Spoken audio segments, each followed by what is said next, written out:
Hello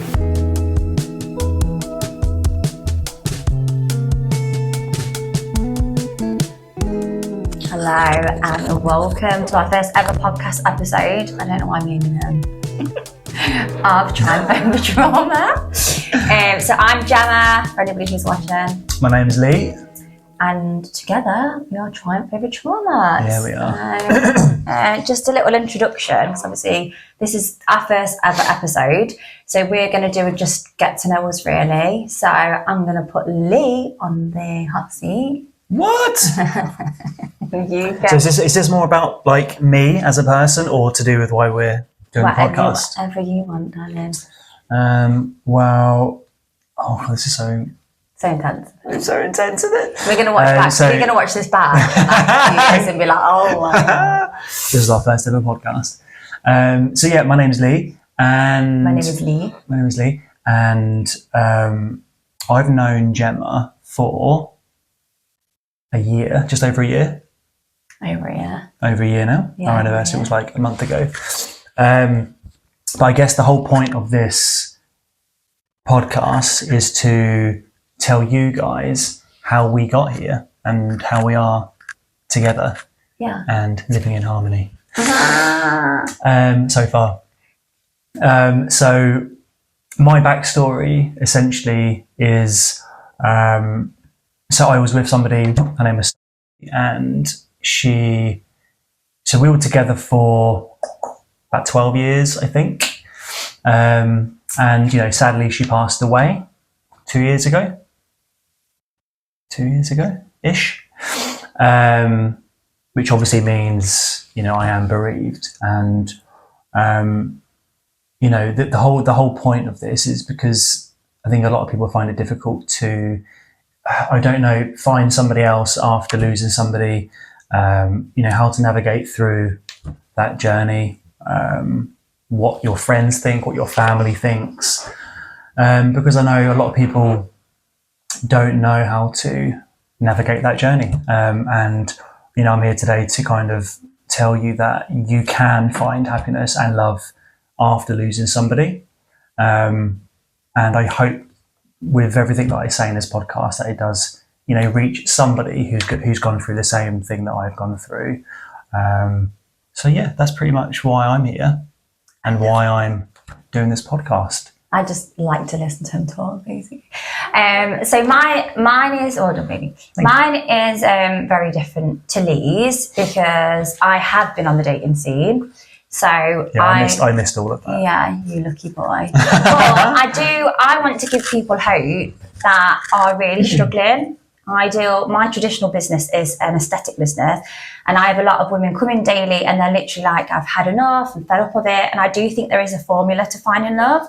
And I think that along the way, you find out who you are, you learn about your boundaries and how not to let other people overstep them. And I think when you're emotionally mature enough, you then get somebody else who's emotionally mature. And I think one of the things that we've really done together is we've not come complete and healed. We've come with our own baggage. But what we've realised is we complement each other really well. So like my strengths might be your weaknesses and your weaknesses might be my strengths. 100%. And that's where I think that like when people say, oh, you've got to be completely healed to meet your partner, we're completely living proof that you don't have to. And also I think like what you've just said about the whole, moving on, and I'm in awe of you most of the time because you really do embody like having boundaries and not caring what other people think, and that's really helped me. I think from my perspective is I've learned that really through trial and error, and it's got me to the point today where I'm in a healthy relationship. So for me, I want to help those women who have been attracting these emotionally unavailable guys that promise you the earth and come up with nothing. It's all words, no action. Whereas like for me, I've been open enough to not let them ruin my love story, and I've been brave enough to work through that and eventually attract somebody like Lee. And that's where I am. Hopefully we can give people hope really that are on the struggle bus of dating, because it's a minefield. And some of the things that I tell Lee about what my friends are going through or my dating life, you're like, wow. People actually have to go through this. Do you know what I mean? Like, I never had that journey. So this is what I'm saying. That's why it's so good, because the stuff that you've gone through or your friends have gone through is complete opposite to what I've ever gone through. Yeah, and my background's very different. I've had one long-term relationship and then I had a shorter one, and I have 3 children from those 2 relationships, and obviously Lee's got one as well. So we have 4 boys between us. And I've been on my own probably for about 6 years, so dating on and off. And we did meet actually through a dating app, which I was always against doing. For I didn't want to date. I didn't want to go on loads of different dates and have that awkward stage. I wanted to actually find love again. So that's why I did it. And look who's sitting opposite me. It's really hard. It's really, like, for me and my friends, when we go on it, like, we're really reluctant, because I suppose it feels like you're only on there if you're on the struggle bus. You should be able to meet people naturally. It's got a stigma, a bit attached to it, I guess. But like, when you're in your late 30s, obviously I'm in my 40s now, I'm 41. But when you're, I've got a career, I've got my 3 boys, now 4 boys, and it is a priority to meet somebody, but when you get messed about and stuff, it's like it wasn't really a priority, but I did want to meet somebody, but it's got to be the right type of somebody. And there's lots of time wasters in every areas of life, but especially on dating apps, like the pool, you always think, like, when you're on these like sites, it's like people who, maybe are on there because they're not the best of people, but there are people generally like us who do want to meet the right person. But I do feel like, unfortunately, especially where we are in our lives as well, in terms of like age, I guess, or where we are in our careers and things, like we both aligned straight away with what we wanted. So thank God for your voice note. Oh yeah, the voice on the app. That basically cleared the air, right? Like, so this is a really because you could have gone on a date and it could have been another absolute washout. This is what I mean about like transparency and knowing what you want. From my point of view, I'd been on dating apps, and what people he hates that. So I think the thing is, like, when you go on dates with people, you have to be clear what you want, and you have to then pick up the signs, because obviously everybody can talk, or you have to be honest and brave enough just to tell people what it is that you want. Because there are people on the dating apps that just want to sleep about. But if you've actually asked them outright, that's fine for people who want that. Yeah, but I if you just want to hook up, you're an adult. There's always misinformation. Got consent. It's for the ones what people want, and you were straight out the gate with, this is what I want. Yeah. If you don't align with those values, then it's not. So it's okay, but it's not for me. But obviously, we were quite lucky that we both wanted the same thing. So we are. But the thing is that I want to say to everybody is, it's brave of somebody to be able to do that, because you want a relationship with somebody, so you already know that's going to cause a barrier if that person is going to turn around and say, actually, no. Or maybe you're worried about when you say that person's going to think, oh my God, this lady is forward, But to me, if a man can't handle on the first date that you are a woman who knows what she wants, and she's got standards and she's got a vision of her life, I think that's the difference is, like, you've got to know what you want. And when people say, like, oh, you've got to love yourself enough on your own, blah, blah, it's not so much I think that, because you can meet somebody at any point if they're teaching you values and stuff. But I feel like you have to know what you want. You have to be clear first of all, because you can only lead yourself. You can only control you. But if you're too scared to even have that conversation, I wouldn't even bother dating, because it's almost like when you have that conversation, you're kind of weeding out the guys that are going to be flaky already, because it's kind of confrontational. This chick's got balls. Do you know what I mean? And you were like, I don't think I'd ever sent a voice note before. I'm really proud of you. You're just Lee's just very, like, you tell him something once, he just gets it. It's like coachable. You're really coachable. I'll take that. But then I'm learning from you all the time. But I feel like for you, you'd been on the struggle bus, but in another way, and you were ready really to just get clear on what it is that you want in your life for you. Absolutely, and you wanted to go, and I think for us, we want people to have what we have. The amount of times we've had comments from people like, get a room, put it down. Like, these just aren't from people, strangers, these are from family members. And it's like, we feel like people want what we have.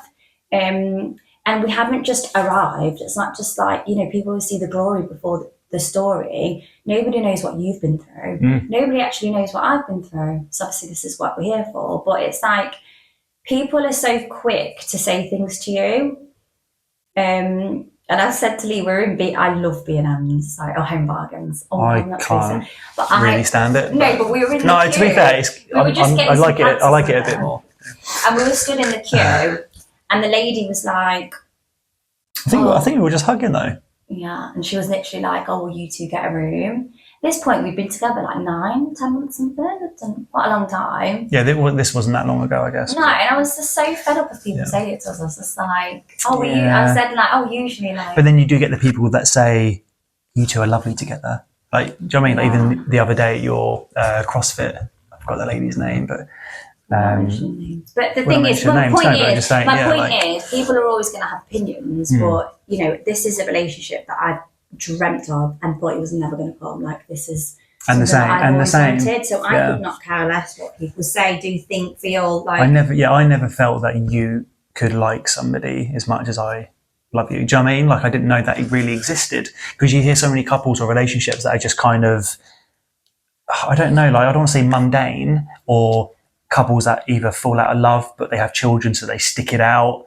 You hear all these stories of people, but like I've never had ever in my life what I have with you. And again, this is the whole point of this podcast, you know, in a sense. It does exist, you know, what that sort of that fairy tale relationship. Don't just settle for what you think is the norm, or what everybody or everything wants you to think that's the norm. It's not. You can actually find somebody who you love deeply and you would do anything for. I never thought I'd be doing a podcast. I never thought I'd be changing careers at 37. You know, all these things I probably wouldn't have done if it wasn't for you. So, you know, this is again ties into what we want to achieve, I guess, out of this podcast, is to show people that this does exist and you can better yourself to become a better person. Yeah, and I left a partner of 12 years as a single mom of 2 young boys to have the chance of maybe 1 in a million chance of meeting this guy. So what I'm trying to say is, wherever you are in your stage of like wanting to find the right partner, you might think it's easier sometimes. I've been with this person for years, like we've got kids together. But if I'd have thought like that, I'd have still been in that same relationship. And I'm not got anything bad to say about my first partner, because he gave me 2 lovely boys. But what I will say is I wasn't happy. And I'm not making the blame on anybody else, because you have to take radical responsibility for your own self. But I think sometimes who you are when you were younger is not who you are in 10 years. And it's okay. I'm just going to say it, sounds really mean, but it's okay if that person doesn't change with you. You can't make people change. I think for us, we've met each other later on in life. So we've been able to establish what our goals and values are. And you have to have an open relationship, in the sense that don't be afraid to speak your truth, I guess, which again, I've learned from you. So true. Because people just stay quiet, and then something will build and build and build and build and build after a month maybe, or a couple of weeks of not saying how you feel. You're very good. If you're unhappy, if something's not quite in alignment, you're very quick to go, because you've done the work and you've lived a previous life where you haven't said these things. You know from experience what, and then and you know, we're not perfect, are we? No. And we do have. I wake up every day and I'm like, oh my god. Not issues, but like this. But you speak your truth, and in the long run, in the long term, it is for the better. So don't be afraid. Don't be afraid to speak up, because years could go by where you haven't spoken how you really actually feel, and it can ruin relationships. and people divorce a lot later in life, unfortunately due to this kind of stuff. But yeah, I think you're very good at that, and I've again learned from you in that aspect of speaking what's on my mind. And I think because when I hold things in, I can actually feel it in my body. I can see it straight away in you. Yeah, you can, which is really so. So when they say when you attract a healthy relationship, you've got nowhere to hide. Be careful what you wish for, because I can't even pretend with Lee. He'll be like, I know what's wrong, and I'm like, God, I really like. Sometimes I say to him, like, I know this is ridiculous, but because I've never had a relationship where I've actually just told the person what I've thought. Like, it could be outrageous what I'm thinking. You've got to remember, because I've done a little bit of work, there are different aspects of you that come out. So there's still a little child living in both of us, unmet needs when we're little. So we still have those little voices, those little people inside us sometimes say outrageous things. But I sometimes say to you, I know this is ridiculous, but, and you'll be like, it's not ridiculous because you're thinking it. It's really weird as well. It's like, I don't know like what the formula is for this, but like everything that I would normally worry about in a relationship, you don't even know, but you'll have already squashed it. You'll have already squashed things that I would be thinking. Like, say if you went to work, this is a premise, I'll just give you an example. For people who are anxious, they will be thinking, oh, when's that person having a break? Because I've sent the last voice note, the last text, they're going to respond. But if I didn't know when your lunch break was, and I thought it was at 12 and you messaged me at 4, between 12 and 4, I would be getting anxious. But the thing is, that is, everybody would think like that. Of course they would. Like, if you didn't, like, it sounds a bit crazy, but like every person would think that. Like, say your spouse or your other half went to work, and you'd send them a message in the morning, and then no one got back to you. Like your spouse didn't get back to you. They get a lunch break. When you get like tea breaks or whatever. In your mind, I think people blame themselves. Oh, it's just me being a bit crazy or whatever. Do you know what I mean? Yeah. But then again, that's people not speaking how they're actually feeling. Do you know what I mean? Well, yeah, because if, for example, it was a relationship where it was going to go south, you would, as whoever it was, would have a conversation that looks like, I expected you to voice note a bit sooner. It's been 5-6 hours. Yeah. And if that person thinks, oh my God, she's too much, she's too crazy, not the right person out of alignment, you need to stop being scared to speak about what you want. Because in my head, if Lee takes, unless he generally can't get on his phone, like your new job, you might not be able to. But what I'm trying to say is, if I know he's going to have a phone and there wasn't an excuse, I don't know, his phone break or whatever, but he would constantly do it, I would know by his actions, I'm not his priority. So that goes back to my values. If I'm going to date a guy and I'm going to marry him, I have to be his top or one of his main priorities. Absolutely. Otherwise, I'm not going to give him access to me. And that's my boundary, because I've dated guys where they're so good at talking, and when they don't come to you give them an ultimatum, like, right, this has happened 3 or 4 times, like, this is not going to work, they go extra. Whatever it is, the gifts, the flowers. And it just goes back to not having the communication. And then it goes straight back to, and you have this toxic loop of like, you forgive them, then their actions slip, and then you go back, and then you ask your friends and everybody else, and they go, oh, maybe just give them the time. And it's like, you know in your gut as a person whether this, and it's not just women and men, it's both, because I've heard it from both sides. You both have to be on the same page. You both have to not be scared of asking for what you want. And eventually, if you're brave enough, I feel like the universe will reward you with somebody that suits your, I think you massively compliment me. Yeah, and you compliment me 100%. Yeah, I feel like if yin, what's the saying? Yin and yang. Yin and yang. You're the yin to my yang. And I think that's why we've been extremely lucky that we have, found each other. But yeah, so obviously in future episodes, obviously this is just more of an induction, a bit of an overview of like us. But obviously in future episodes, we're going to delve into more of the process. You've had a bit of an overview of like, where we've come from, where we're kind of at now, but we will kind of go back in time and we'll talk about in depth more about my side of the story with somebody going through bereavement, somebody male or female, but I am partner that's dying basically. yeah, you know, it was a long time. You know, my partner was dying for about 7 years.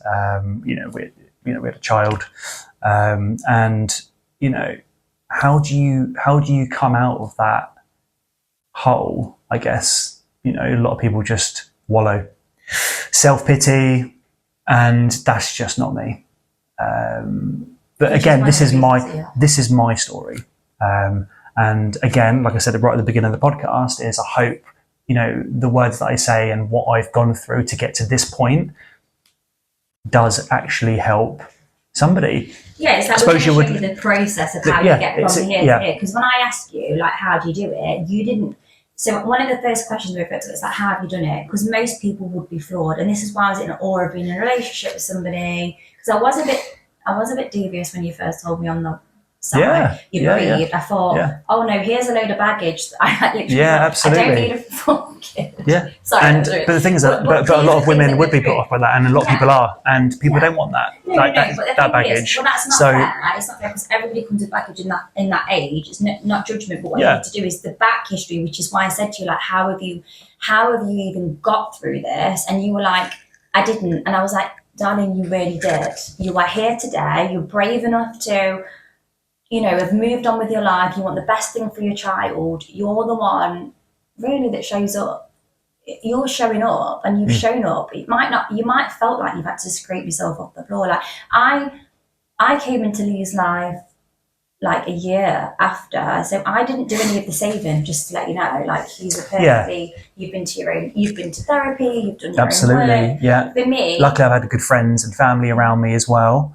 But again, you know, this again, we'll delve into this in other episodes. Is there's a whole process that you have to do in yourself in terms of, you know, just overcoming that loss and how to move forward. But then there's so many other variables in terms of, you know, family members, friends. People will have their opinions. People will have their own words to say on whether you moved on too quickly, or, you know, like there's so many things, and I don't want to say it all in this one episode, but we can really delve and break it down into, because there's so many things. It's not easy, and I'm hoping, you know, someone's hearing what I'm saying who's maybe gone through something similar and gone, oh my god, like that aspect you're talking about is massively like gonna resonate. Resonate, and that's massively affected me. Like my you know, my family weren't happy, or, you know, vice versa, or, you know, the person that had passed away, their family weren't. All these things. There's so many different angles to this, and it was really exactly, and it was real, and it was, and still is difficult at times. But again, that's why we're here, because we've lived through it and we're living it, and we want to show you. That process basically. So the add on to that is also like dating somebody that's bereaved. If anybody is watching this who is now dating somebody that's bereaved, it's almost like sometimes we're not allowed to have a voice. It didn't affect us. We didn't know the person that's deceased. So we have to sit in a corner, be quiet, be okay with everything that's going on with, you know, you, your family, her family. And actually, I want to talk to you guys about what actually is acceptable and what isn't acceptable, and what that's, again, we're going to go into a later episode, is going to show you is, for me, it's been great, because it's shown me how much you are willing to show up for me and not do the right thing by the person that, you know, unfortunately isn't still here. You know, if I wasn't your priority, excuse me for saying this, but why would I date you? Yeah, of course. If it's a normal person that hasn't been deceased, why would it be okay under normal circumstances for you to put another woman before me? You know? Absolutely. And obviously it's different because you've got a child and stuff, I get that. But I'm on about, like, in terms of you and me, because at the end of the day, in a relationship is two people. You do have to consider your kids, I get that. But it is you two people. So from my point of view, there's that we're going to share about, like, what is okay and what isn't okay. And for me, I want to help people, a couple of things. I want to help people see that they can achieve love no matter what their circumstances. We're both coming from different circumstances. I was always attracting emotionally unavailable guys. You are emotionally available because what you've gone through, but also just to be aware that I don't want you to all go out and start getting people that are bereaved because for us, you happen to have done the healing. Could have been the opposite way. Because I'm a healer, that's what I do.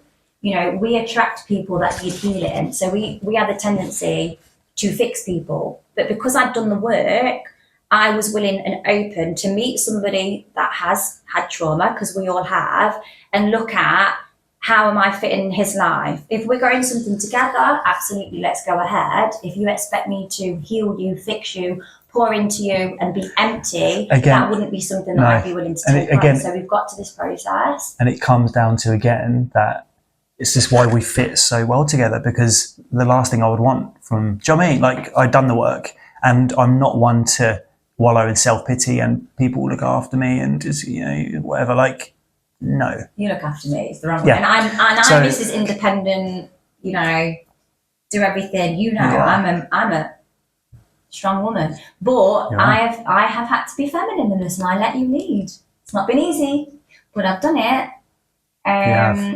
You really have. And together, I do feel like, not like we're a power, but like we're a modern conscious couple in terms of. Because I think when people lose people to bereavement or whatever, I think people associate that with older people, right? When you're old. Yeah. But we're a prime example that we're a young couple that have lived that life, or I have, and you know, I'm navigating it. It's not been easy. It doesn't just happen to old people. It happens to young people, and you know, living proof. And there's people out there who are my age or younger, who could be really, really struggling with this.